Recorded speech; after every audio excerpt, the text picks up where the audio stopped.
It is Blue Friday in San Francisco. Thanks for being with us once again as we are counting down to kickoff for the Super Bowl, less than 2 days away now. I'm Joyce Taylor. So we have, again, less than 2 days. Can you believe it?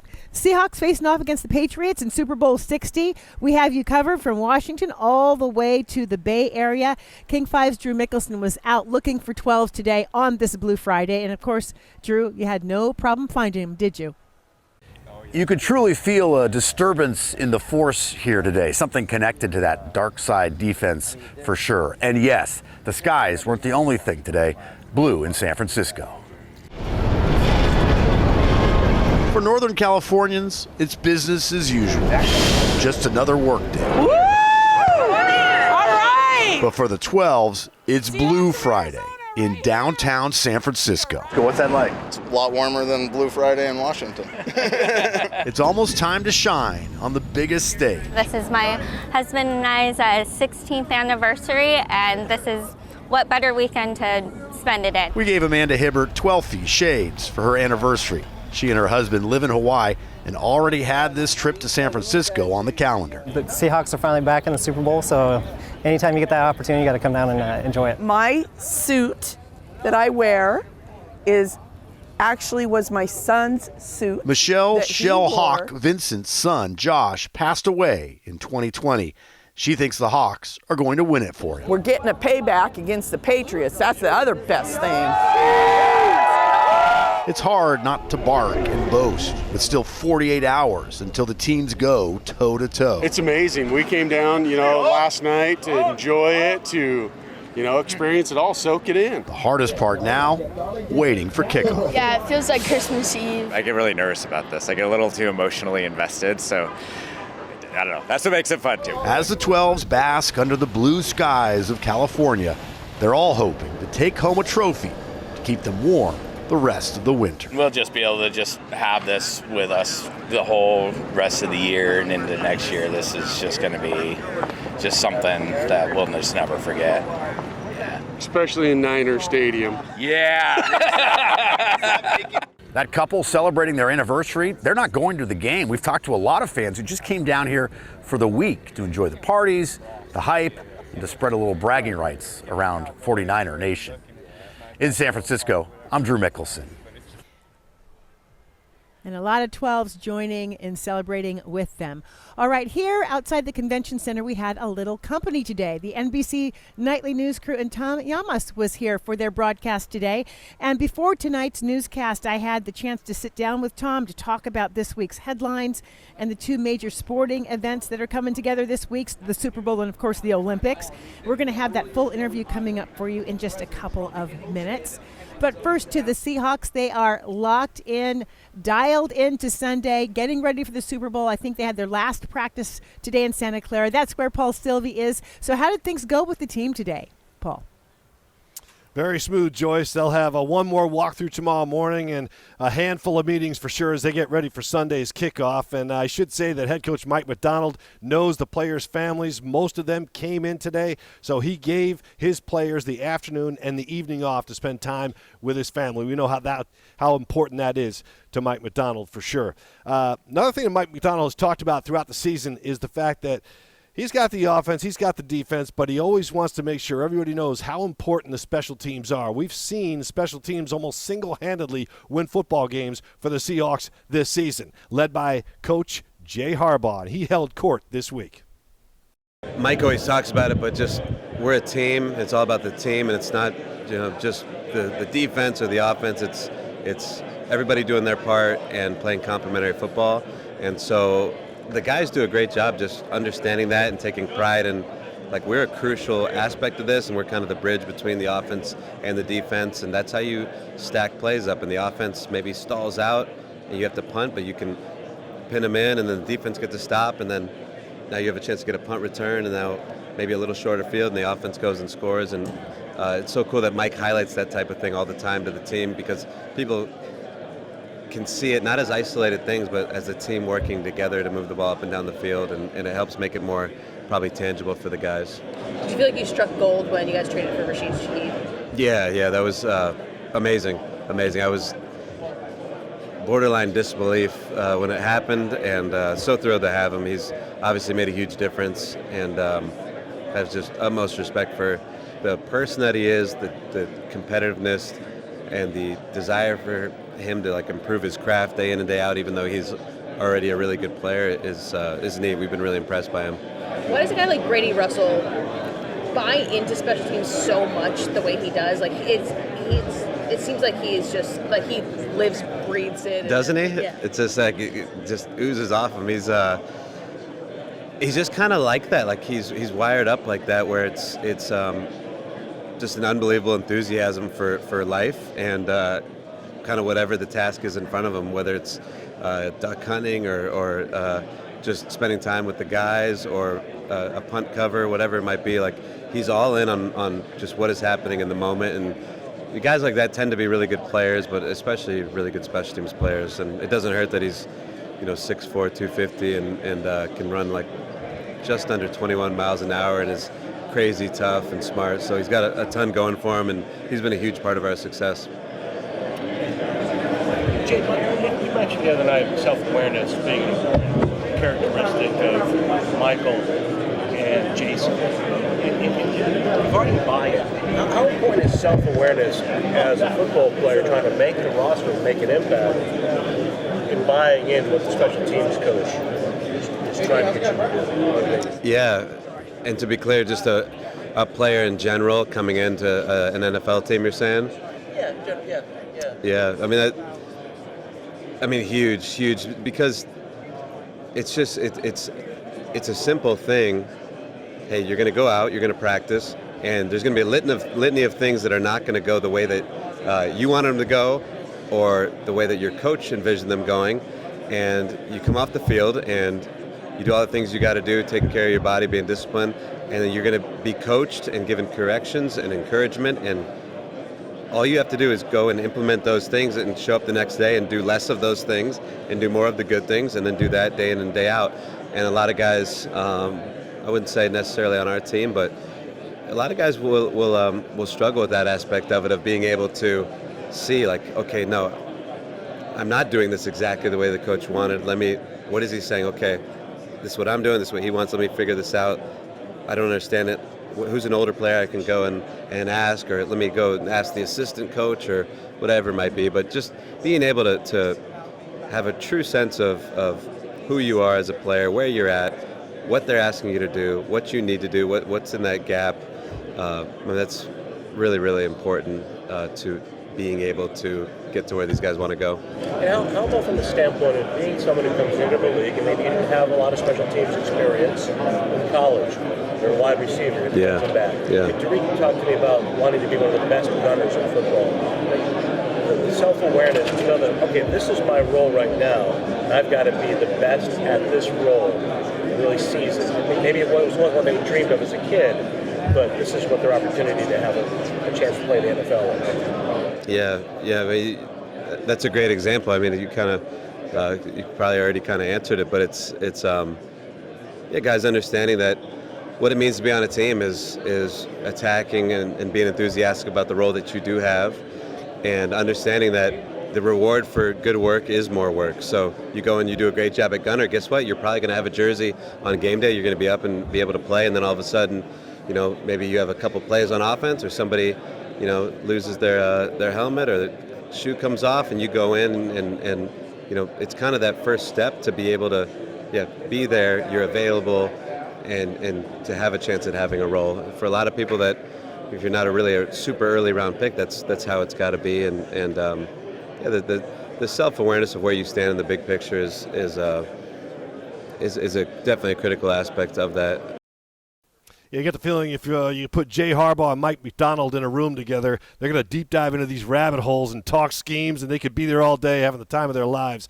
That's the kind of coaches those guys are, man. They know a lot. Very smart. I should mention that no one spends more on their kicker and punter than the Seahawks. Their combined salaries are more than any kicker and punter in the NFL, and maybe for good reason. We all know Michael Dixon is a stud when it comes to punting. Jason Myers, second in the NFL with 41 made field goals this season. Joyce, back to you.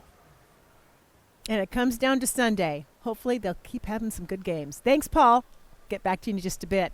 Okay, so one diehard Seahawks fan is showcasing his team pride with his really long hair. Check this out. Michael Hempel now lives in Hawaii but grew up in Port Orchard. Back in 2015, when the Seahawks lost to the Patriots in the Super Bowl, Hempel vowed that he would not cut his hair until the Seahawks got back into another Super Bowl and actually won it. Well, he's now been growing his hair for 11 years and is going to chop it all off if the Seahawks are victorious, and then he'll donate it to Locks of Love. He actually likes his long hair but says he's going to stick to that promise he made back in 2015. I don't know. Well, I kind of wanted to grow it out anyway, but everyone asked when football started the following year. And I just said I'm not cutting it till we win another one. So here we are. Hempel decided to use this as an opportunity to give back, and he started a fundraiser that will benefit a youth center in Hawaii. He said that if he does cut his hair, it's going to be nice to buy less shampoo and take some faster showers. Well, there's probably no Seahawks superfan more famous than Mama Blue. She passed away 3 years ago, but her family's keeping her legacy alive and bringing her spirit to Super Bowl 60. Drew Andre reports from San Francisco.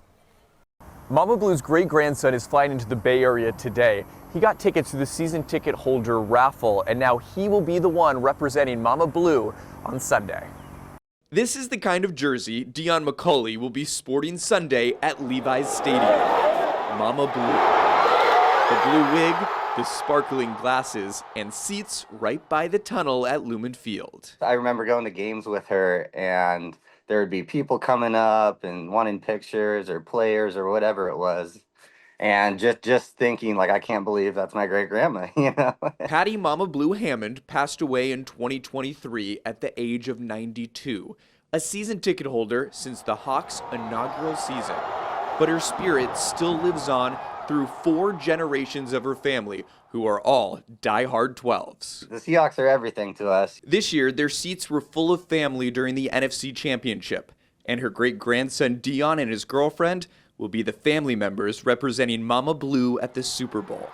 With that jersey on and Mama Blue's boys on the field. It's almost like she's hugging you, you know? And it's just, it's amazing. It really is. You know, I'll be thinking of her, and I know she'll be with us at the big game.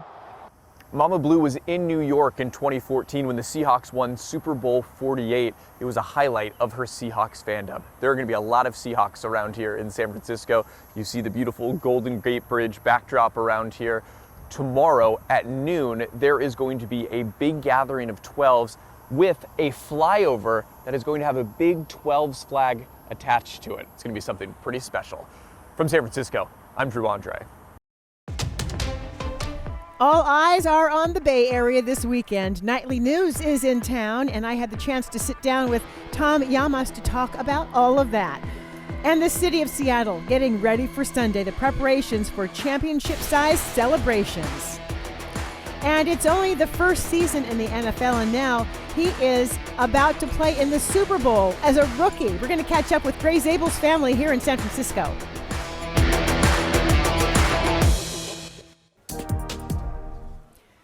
There's another big competition happening before the Super Bowl, and that is the Puppy Bowl. Team Rough will take on Team Fluff, and this year's game will look a little different. For the first time, there will be 15 puppies with special needs. A special exhibition game will spotlight senior dogs available for adoption. And here in San Francisco, the excitement is high, not just because of the Super Bowl, but because there's so much going on in sports. The Olympics is also starting this week. NBC Nightly News, their crew is here, and Tom Yamas was here as well, doing his shows from about 20 feet away from us.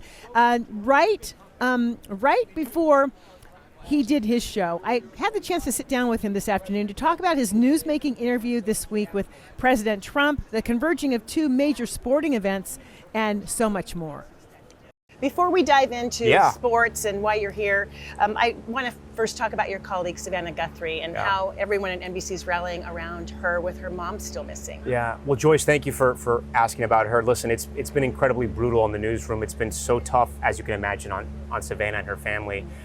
This is something that you never expect, you'd never want. We report on these stories sometimes, but This one's gotten pretty bad. And it's been tough because we love Savannah so much to watch her in those videos. It breaks your heart. I mean, you know, you got to kind of hold your emotions because she's your friend. And it's been tough. It's been tough to cover because we know the people involved, and there's just been no leads, you know, and there's been no developments, and it's been hard on everyone, but especially on Savannah. And like Savannah says, just pray for us, and we've been praying hard. And hearts across the country are going out to her and her family. So hopefully for the safe return of her mom. We hope so. I want to talk about your recent interview. Yeah. Very recent interview with President Trump.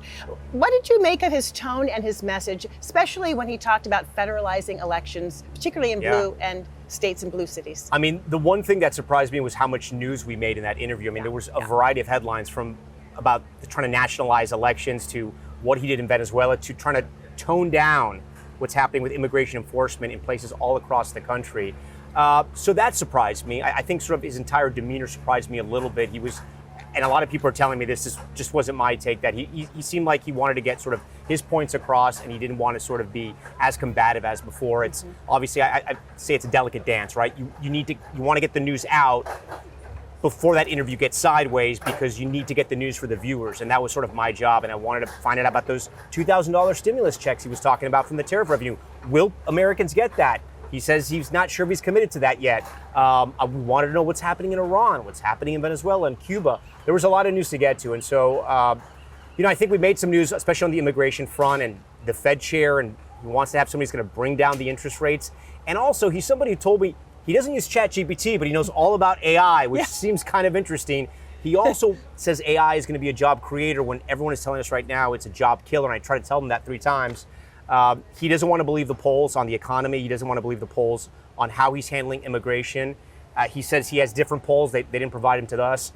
But there's more of our interview that's going to air during the Super Bowl as well that hasn't run yet, where we talk more about the economy and some prices. You know, prices have come down, but there's still some prices like beef and coffee and natural gas in this winter to heat your home. It's still very expensive.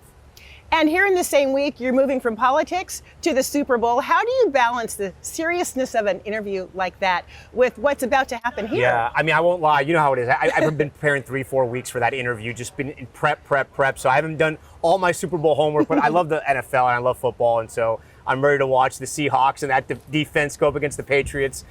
It's going to be a great game. You have 2 great quarterbacks. I know you guys have some revenge you guys have on your plate. So we'll see what will happen. I will tell you this. I don't know if your viewers are going to want to hear this. I'm seeing a lot of Pats jerseys. I'm sure there's going to be a lot of Seahawks fans because you guys are on the West Coast, but I've been seeing a lot of Pats jerseys. I'm hoping the Seahawks come out. You just got here, so I'm going to give you a little wiggle room. We're around. Right. Trust me. As you know, NBC is balancing 2 huge events, the Super Bowl and then the Olympics. So what's the feeling like behind the scenes and how you all are getting ready for that? It's a great time to be at NBC, right? Especially if you're an NBC viewer, because you have all these major news events happening. We have the Super Bowl this weekend, and then we roll right into Milan Cortina. The events have already started. The opening ceremonies have started. It's an exciting time for NBC. We have basketball back. I'm a huge baseball fan, huge. I'm so excited that we're going to get Sunday Night Baseball as well. And then you have, all our great news properties like Today Show and Dateline and Nightly News. I think it's a great time to be working at this company and to be a viewer. And like I say every night, like we're there for our viewers. And I think a lot of NBC thinks that way. We want to put out the best content for our viewers. So it's an exciting time. You've been in the nightly anchor chair for less than a year now. What has surprised you relative to what you have expected? I'd say I'm 100% busier than I was before, which is crazy. I have a show I still do on streaming, which is an hour-long show. It starts right after Nightly News called Top Story. And so that keeps me busy as is. We have a lot of guest segments. We're going all over the world covering stories. And then Nightly News, which is, sort of the flagship broadcast at night for NBC News. And I'm a lot busier. And it's been a busy news cycle. And you know how that happens sometimes, Joyce. You end up traveling all over. We weren't too far from you guys. We were up in Alaska for that peace summit with Putin and Trump. We've been in Texas for those devastating floods. We were in Israel. I mean, there's just been so much news. Now we're here. We were just at the White House. It's been a lot of travel, but it's been very exciting. And it's what it takes when you sign up for the job. So in this job, which is such a big job, what keeps you grounded? My family. Every time I come home, I'm just dad, and my wife she keeps me very grounded. She lets me know how it is. And, I've learned to follow this new rule, which was a great quote I heard, which is when you're on the field, you're on the field, and when you're off, you're off. So as soon as I come in through that door, I'm dad, I'm my wife's husband, and I'm just focused on the family because there's just so much going on at work that I just got to put the phone down and be there and be plugged in. So they definitely humble me. My son will humble me, my two daughters, my wife. We have a good time. It's when I'm home, it's family time. Well, King 5's so proud to be part of the NBC family with you, and it's really a pleasure to see you in person. I want to say it is an honor to talk to somebody like you who's had such an amazing career. So thank you for taking the time. Thank you. It's very humbling. Yeah. Keep up the great work for us. We will. Thanks. And of course, you can see Tom Yamas every night on NBC Nightly News on King 5. Well, still to come in this special hour, from South Dakota to the Super Bowl, we're going to speak with the family of first-round draft pick Gray Zable straight ahead. And 12s take game days very seriously and have their superstitions, too, the lengths that fans will go to make sure the Seahawks win.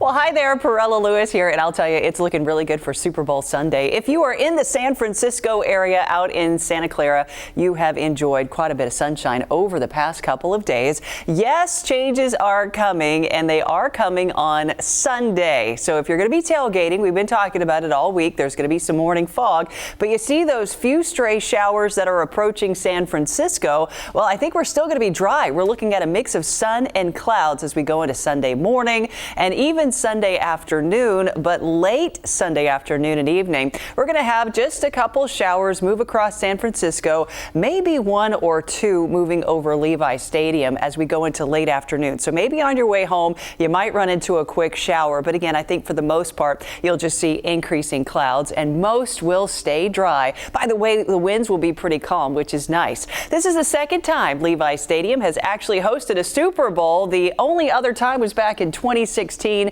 Temperatures were 76 degrees and there was a trace of rain, meaning a few sprinkles. So this year we're still looking pretty warm. Temperatures near 70 degrees. So here's your tailgating forecast. Some early morning fog followed up by sun, clouds, and then increasing clouds toward the end of the day with highs in the upper 60s. If you're staying here at home, a much different looking picture. We're going to see a return of some rainfall Saturday into Sunday. So if you are going to be staying local and enjoying some Super Bowl parties or Super Bowl festivities, you'll have an increased chance of rain heading into the afternoon and into the evening as well. And then lower snow levels, by the way, heading into next week. It has been a whirlwind week for the Seahawks, especially the younger players who are making their first trip to the Super Bowl. King 5's Jim Nelson caught up with the family of Gray Zable in Santa Clara. San Francisco is a long way from South Dakota. And in the big city, on the biggest stage in football, one Midwest family can't help but soak it all in. I'm still trying to wrap my head around that he's playing in the NFL, period, let alone the Super Bowls. Tana and Mark Zable got in from Pierre, South Dakota on Wednesday. They've raised a few football-playing sons, but it's Seahawks rookie Gray Zable making an improbable and immediate impact on a Super Bowl contender. It's been nuts. Yeah. Fun. We're just trying to enjoy everything, take it in, and just enjoy the moment. The offensive guard was the Hawks' first-round draft pick out of small but mighty North Dakota State in April. He earned the starting job, and now he and his family find themselves on the brink of a championship. The last two of the playoff games, it was unbelievable. I mean, I just kind of stood there and took it all in because it was crazy. And so I'm imagining Sunday is going to be the exact same. We're very thankful the Seahawks drafted him. It was a perfect fit for Gray. Everyone, the coaching staff, the players have taken him under his wing, and he landed in the right spot. That's the football side of it. But deep down, the Zables are just proud parents who happen to raise a budding NFL star. Most importantly, Gray is still Gray, the Gray we knew. Good person, caring person, humble. That's probably more important to me as a parent, that he's a good person, that is being a good football player. Well, Sunday's shaping up to be a big party. How Seattle's preparing for fans to watch the Seahawks Super Bowl matchup. And lucky jerseys to lucky socks. What do you do to make sure the Hawks win? The superstitions that have worked so far.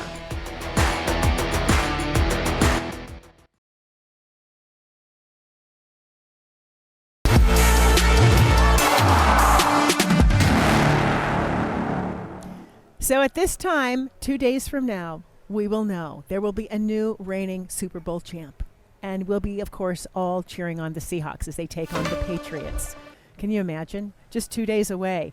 So they are going to be playing, as you know, at Levi Stadium in Santa Clara, about 40 miles from where we are tonight in San Francisco. Paul Sylvie has been there with the Seahawks, talking about the players, talking with the coaches. So how are things looking 2 days out, Paul? Well, Joyce, we've talked about it throughout the week. They are a focused bunch down here, and Mike has basically said, Mike McDonald, make sure that they are loose and focused, and that's exactly how they've been all week long, enjoying this journey through Super Bowl week and the media attention they've gotten. But when it all comes down to it, it's about playing football. It's about performing on Sundays, and they can't wait to perform in that stadium behind me on Super Bowl Sunday. The veterans are loving the fact that a lot of these guys have never even been this far in the playoffs, even got a playoff win at that point. Julian Love is one of those guys. He was teammates with Leonard Williams with the New York Giants, and when they clinched the division, the number one seed, they had a moment together for sure because they knew how tough it was with the Giants organization. They're together here with the Seahawks organization and loving life right now as the favorite to win the Super Bowl. And a lot of these guys are always talking about faith, family, and football, and it's usually always in that order, and faith is definitely number one for Julian Love. Yeah, it's pretty internal. I would say it's a lot of self-reflection, a lot of guidance, asking for, just to stay safe and healthy and to be able to go home to my family after the game, would play a violent sport. And so that's mostly kind of my routine. And other than that, just good music, good food, and just try to kind of vibe out before the game. Thank you. Like family go back and forth with you? Are they able to be in Seattle during the season? Yeah, my wife and I, they live in Seattle with me. My parents are back and forth between Chicago and Seattle every weekend, every game. They go to every game. So, yeah, that's pretty cool. On a separate note, Mike McDonald, where do you see the team kind of reflect his personality? That's a great question. I think we've all kind of took on a tone of being very matter-of-fact. If you talk to Mike, he just tries to keep the main thing the main thing. He doesn't like to make anything, grandeur out of everything. And, he'll say, who do we play next or what time do we play? And then we all, will say in a team meeting constantly, it's every meeting, we don't care. And so that mindset and his quote of we did not care, that's just how he's been all year, all the past 2 years. And that's how we are as a team now. Yeah, I got you. What's it like to play with Ernest Jones? EJ, it's been special. I think for the moment he walked into the building, the defense transformed. He's somebody who is young but carries himself so mature. I was shocked that realized he was younger than me when he got to the team. He was how he carried himself and how professional he is.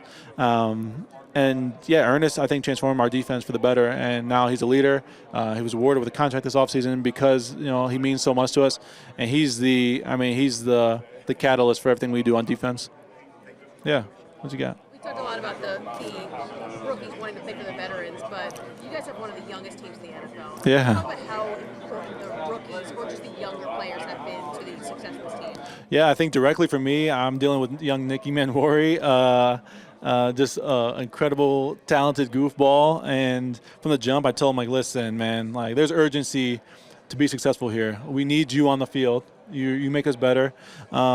It's not going to be easy. It's going to be tough. This defense can be complex at times. But if you get your job done and lock in and just are humble about it, we could be special, and we need you to be special. We got there's some urgency with some vets here, just trying to win now, and so there's no dipping your toe in the water. You better hit the ground running, and I'm going to support you and love you, and assist in any way I can for you to get that. Have you enjoyed playing that father figure? Father figure, big brother figure. Let's call it that. He started to call me Unc. I said, I'm not an uncle. I'm big bro. There's levels to it. I'm at the big bro category. I'll never be your uncle. But I've enjoyed it. He's a goofball. College kids growing up in the NIL era are different. But I love just being around him. His locker's next to me and Spoons. And, we have a good time, and I like taking the field with him. It's a great thing about Julian Love. The fact that he's a veteran, he's been around the game for a while. I've had the fortune to sit down with him several times in the past and just have a one-on-one conversation, and you can ask him anything. He's one of the more authentic players in the NFL, so he's a good guy to listen to, very intelligent, and you could tell just in that little snippet he knows what he's talking about. Joyce? So nice, too, when I met him on media night, and I talked to him for just a few seconds. He had no idea who I was. So nice. Hey, Paul, I'm just curious. I'm sure you saw the story about the rookie's first Super Bowl. How are the rookies taking this all in there?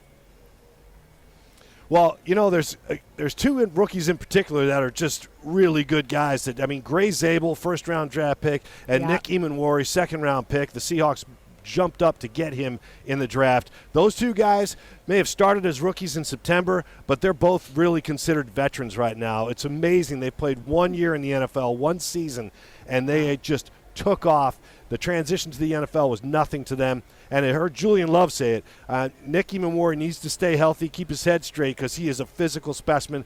He's positionless. You can put him anywhere. So all these guys get a lot of credit. John Schneider gets a lot of credit for the last several draft classes. That's why he was executive of the year in the NFL, because he's so smart. He knows who to bring in. And these guys that he brought in, that's just a small snippet of this draft class. But his last several draft classes have been outstanding. So another great group, and they grew up fast. That guy's a visionary. All right, Paul, thank you. So earlier today, we found some Seahawks gearing up for watch parties all across Seattle, while others were packing up to head south to San Francisco. King 5's Natalie Swaby was outside Lumen Field. Across Seattle, devotion runs deep as Seahawks fans chase Super Bowl glory, with their passion painted across the city, from a freshly splashed mural in honor of the team to the 12 flag flying high. I'm a huge fan. Huge fan. I'm excited. Anticipation is building outside the stadium and inside SeaTac Airport. I'm very excited. It's on my bucket list. This is my game bag. Nancy Peterson of Everett is fulfilling a long-awaited dream. We've been 30 years season ticket holders, and we finally get to go to a Super Bowl. She's gearing up for her first big game, while others have seen the Seahawks make it this far before. It's redemption time, because I was in Arizona and then New York. Nick and Laura Larson joined the Legion of Traveling 12s. The energy is great, and it's fun to be around like-minded people, especially when you're all fans. And as they prepare to descend on San Francisco, there are so many people going over there. Others plot different plans. We are getting prepared, prepping, getting everything ready. We have big screens down here. We're ready to go. This venue, steps away from Lumen Field, will host a watch party Sunday. Great atmosphere down here. People love to be right next to the stadium and representing the Seahawks. Whether Seahawks faithful pack their bags, we're excited for the whole weekend, or rally close to home, one feeling unites them all. It's been a long time. It's been over a decade since they've been in the Super Bowl. We're just ready for them to win again and have another parade down here. We just want to win, so however we can do it. In Seattle, Natalie Swaby, King 5 News.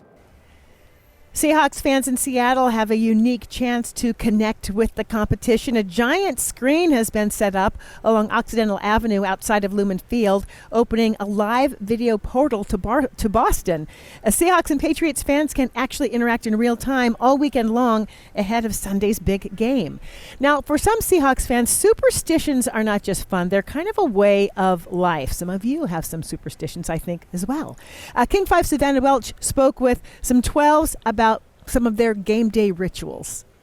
From Washington to California, Seahawks fans take game day seriously. In San Dimas, California, Leslie Cardoza has stuck to some very specific rituals all season. But one of my big superstitions is I don't wash my jersey if they win.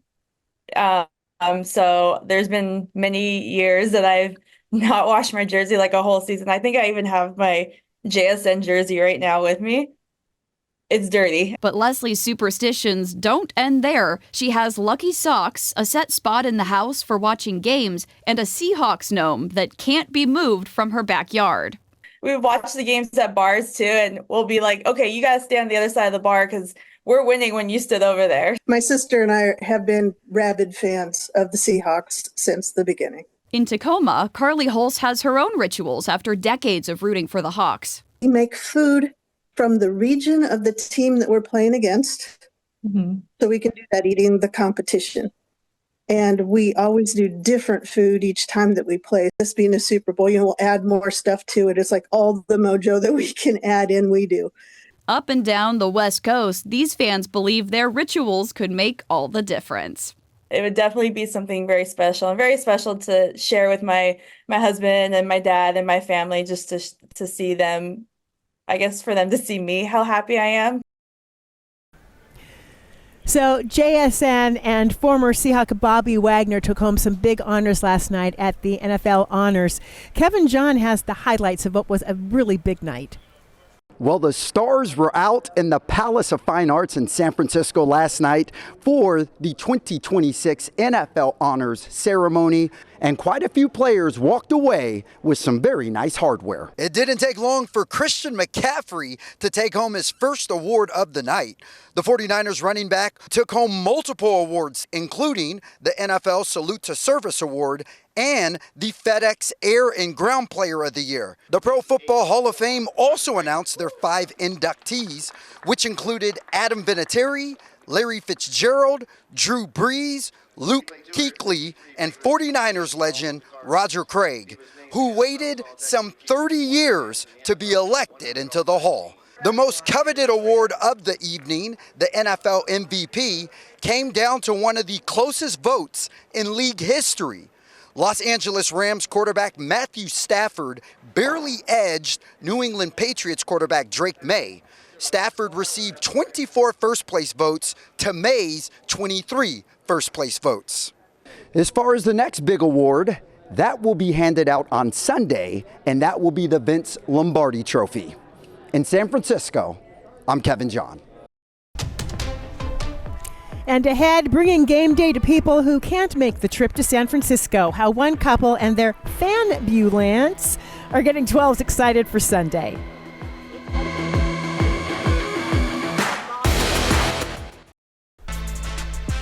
So the Seahawks have raised some blood pressure this year, right? At times, but fear not, help is standing by. The Fanbulance, as it's known, is coming to the rescue. Our North Bureau Chief Eric Wilkinson reports.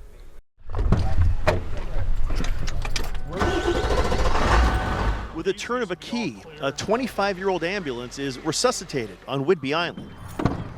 It served as a medic rig on the island for decades until it came time to retire. But old Unit 12, its actual unit number, wasn't quite ready for the junkyard. One at a time, just go on either side of the stretcher. Unit 12 is now known as the Fanbulance, spreading Seahawks pride wherever it goes for the past decade. Today, it's bringing Super Bowl hype to the kids at Coopville Elementary. I think it's awesome. Decked out with all sorts of Seahawks swag, even autographs from legendary players. Mr. Zorn right here. And one colorful monkey. He's cute. The Fanbulance has become a Whidbey Island tradition. We like to be helping people out and everything, so showing it and having for the kids and everything has been just amazing. Of course, it isn't lost on anybody that this is an ambulance that used to help save people from heart attacks. The gurney now, a barbecue grill that may or may not actually contribute some. If I could make the burgers just right. The secret sauce for the Fanbulance is love. For the Seahawks, surely, but also for Rob and Sherry Brown.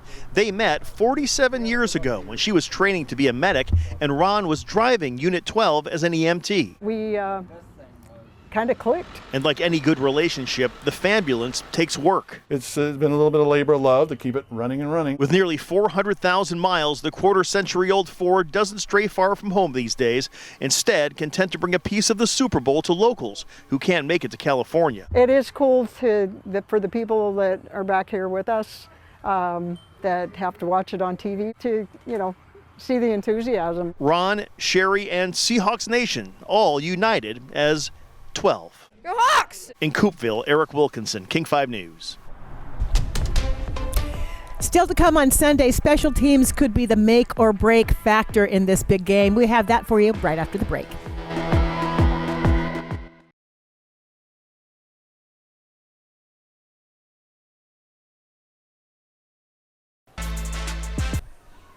So the Seahawks hit the field for their final walkthrough before the big game on Sunday.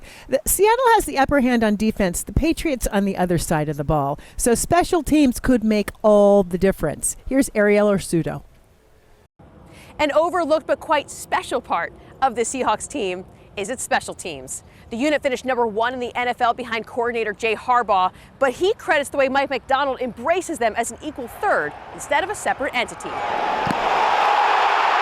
We're a crucial aspect of this, and we're kind of the bridge between the offense and the defense, and that's how you stack plays up. And the offense maybe stalls out, and you have to punt, but you can pin them in, and then the defense gets to stop, and then now you have a chance to get a punt return, and now maybe a little shorter field, and the offense goes and scores. And it's so cool that Mike highlights that type of thing all the time to the team, because people can see it not as isolated things, but as a team working together to move the ball up and down the field. And it's cool too, because mostly it's made up of young guys, right? So it's a lot of guys that don't necessarily, I don't want to say don't know what they're doing when they get there, but it's special teams is new to them, because so many guys are stars on their team in college or whatnot. So to bring together a bunch of young guys and create the unit that we have, that's awesome.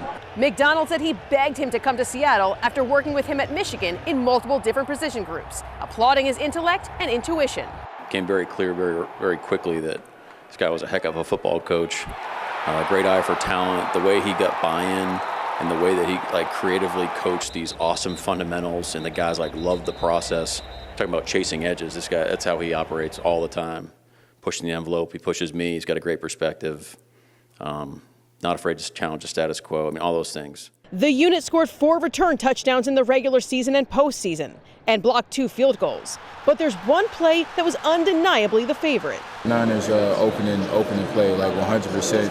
For us to just come out and take it to the house, play one, we talk about that, we always break the huddle on to the crib on 3. And then for us to actually take it to the crib, it was insane. The crowd was just a crazy experience. The top team is getting an even bigger boost this Sunday, activating Chaz Surratt from injured reserve. He plays 60% of the special team snaps this year and had the second most tackles behind Brady Russell. From Santa Clara, Ariel Ursuto, King 5 Sports. It is Blue Friday in Seattle and here in the Bay Area. Coming up, we're in San Jose as we count down to kickoff.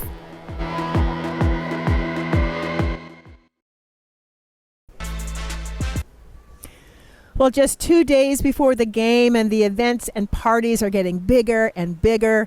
Jim Nelson's been in San Francisco for most of the week, but tonight we find him in San Jose. Hey, Jim. Yeah, Joyce, and there is a lot going on, including right along this main drag, an impromptu lowrider parade, if you will. There's a big game block party, that's what they're calling it. We are in the heart of San Jose. I just knew the second I would reference the lowriders, not a single one would go by. This is live TV at its finest. News God's not in our favor today, but I'm telling you, it's been pretty sweet out here.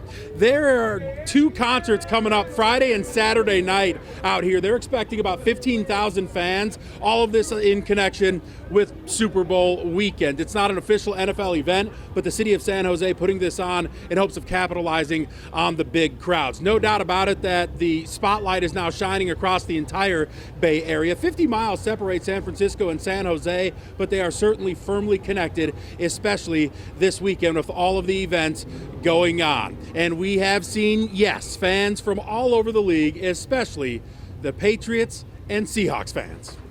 We were in San Francisco yesterday. San Francisco a little bit too crowded. We from Newcastle, we cannot take that crowd. It's all about camaraderie with Pats fans. A lot of them here dressed like this. They all want to talk to you. It's all good. So listen, you can maybe kind of hear that in the background, some of the engines revving. Again, it is a party like no other down here in San Jose. Again, some shots being taken from the fans at one another. I think everybody's ready to just get this game on the field. And that's just a motorcycle, a lowrider. Can't catch a break out here. We'll send it back to you, Joyce. All right, looking forward to more of what you have going on there coming up tonight at 9, 10, and 11. Thanks, Jim. And thanks to all of you for spending the last hour with us here down in the Bay Area. We hope you'll stay with us because King 5 is your home for the Seahawks all the way through Super Bowl Sunday.